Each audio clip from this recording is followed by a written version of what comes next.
Hey guys, it's Hannah and welcome back to the Dyslexic Reader. Today I am super excited because I'm finally getting around to my Booktubeathon Tbr.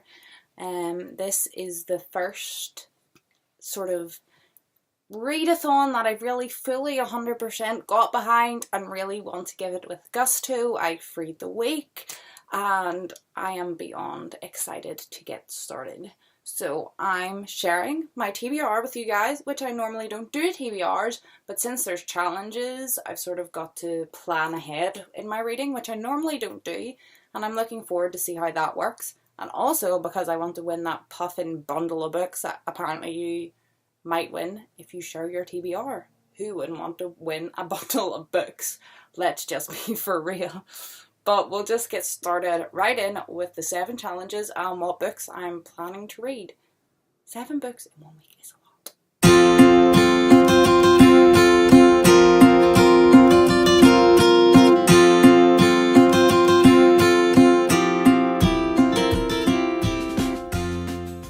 The first challenge is to read a book with a person on the cover.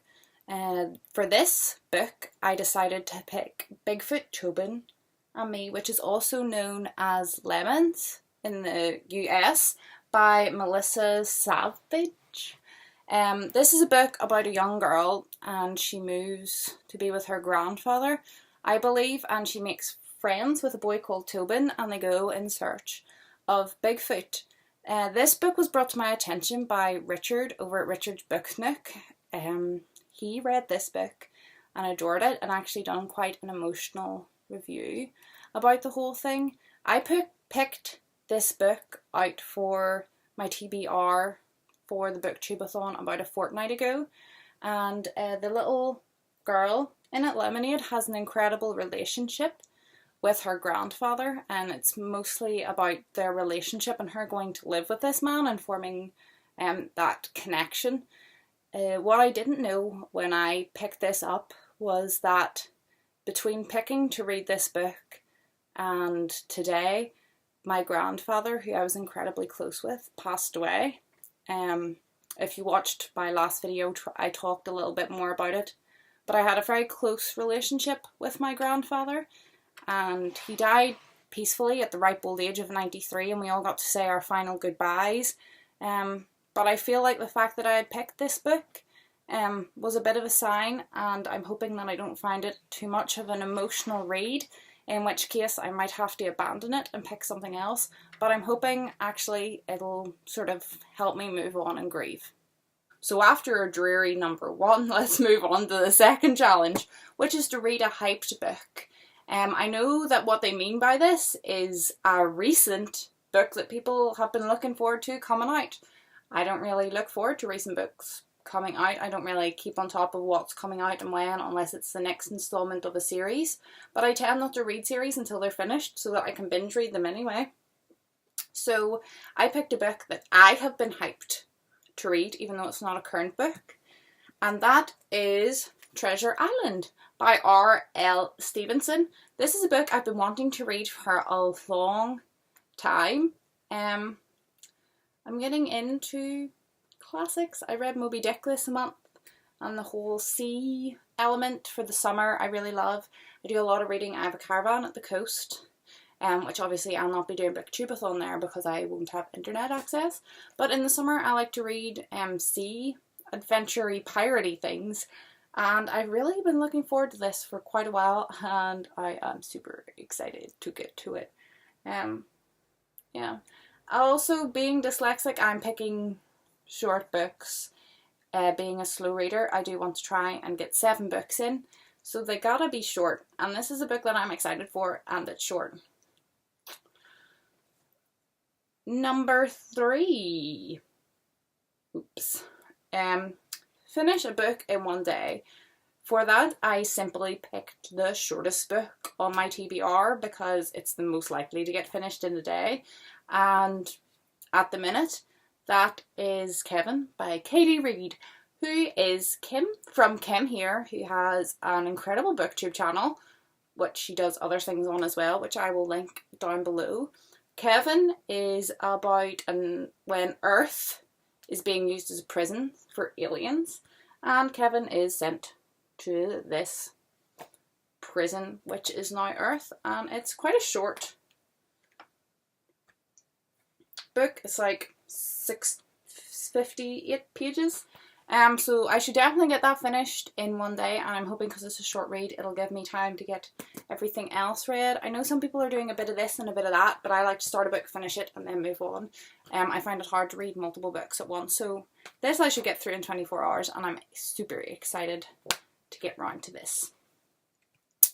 The fourth challenge, number 4, is to read about a character very different from you.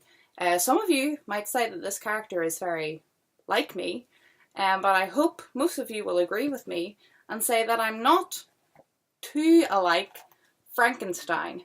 This also has been on my TBR for a long time and is not a long book. I feel like Frankenstein being dead and male and grotesque, that I'm not too alike him. I'm not going to say that I'm a stunner, but most people don't seem to scream and run at the sight of me. So I would say that Frankenstein counts as being different. I'm counting it as different. The 5th book is to finish a book completely outdoors. Now, living in Northern Ireland, this is incredibly difficult. It rains here every day. It's rare that we get a day where it doesn't rain at some point, and the weather is usually not warm. Even in the summertime.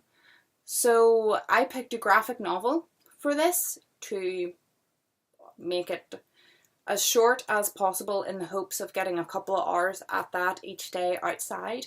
I picked The Thicker Woman by Emma Rendell. I have ordered it online. It should be here by Booktubeathon. I hope it is, but it's not here yet, so I'll insert a picture. This was brought to my attention by Hannah over at Hannah Tay. And I'll leave a link to her channel down below as well. It's a graphic novel about a vicar going to a town, and there is a young girl who has been abused in some way, and the story of that. Apparently it's a very emotive book, and it really intrigued me when she was talking about it, and the passion she had when she was talking about it, and clearly the emotion that it stirred up, and I enjoy that in a book. And I'm interested to see where the storyline goes. It seems quite different. So I managed to pick it up secondhand online, and I'm waiting for that to come. Challenge number 6. Read a book that you bought because of its cover. I bought this full series because of its cover. I found them at a charity shop for £1 each, which is quite a steal. But the first book in the series is The Ruby in the Smoke by Philip Pullman. Now, this is a story, well, the whole series is about a sort of orphaned Victorian young girl and a detective, I believe an older male detective, and they go around London solving crimes. I love crimes, there seems to be some sort of pirate flair to it. It's a Sally Lockhart series. I've always wanted to read Philip Pullman, and his adult work, the storyline and premise never sort of captured my attention. But I saw this, it's, I believe, sort of middle grade sort of age range, and yeah, I'm excited to pick this up. And the covers are stunning. The whole series matches in a various blues and greens, and I love, it's sort of like a Victorian, like, newspaper sort of sketch drawing on each of them depicting the different characters. And yeah, it's just going to be a good Victoria mystery, and I love mysteries, and I especially love them in the Victorian era, so that should be a fun little read. My 7th book. The 7th challenge is just to read 7 books, so this is essentially just a free book, because with your other 6 challenges you'll have read 6 books, unless you double up, which is completely fine, which I'm choosing not to do. So the 7th book is really a free book. For this, I'm not going to lie to you, I haven't 100% settled on yet because it will be time dependent. If I only have one day, I'm going to pick up something really short. If I finish these by day 3 or 4, which is not likely but possible I guess, then I will pick up something chunkier so that I can participate in Booktubeathon right throughout the week. But at the minute, for like a nice middle length book, I'm going with The Moviegoer by Walker Percy. I'll insert also a picture of that. I haven't got it with me. My boyfriend's reading it at the minute, so he's got his copy of it off to work with him, so I can't show it. But it just seems intriguing. It's about a man in his 30s and he goes to a movie and gets drawn in, and it's a very critically acclaimed book, and it's about him sort of getting obsessed with movies and going to the cinemas, I believe. I don't know that much about it. I know that always sounds awful when you're like, oh, I'm going to read this book, but I don't know what it's about. I read the blurb and I was intrigued, and my boyfriend's reading it and says that I will really enjoy it, and it's a good length.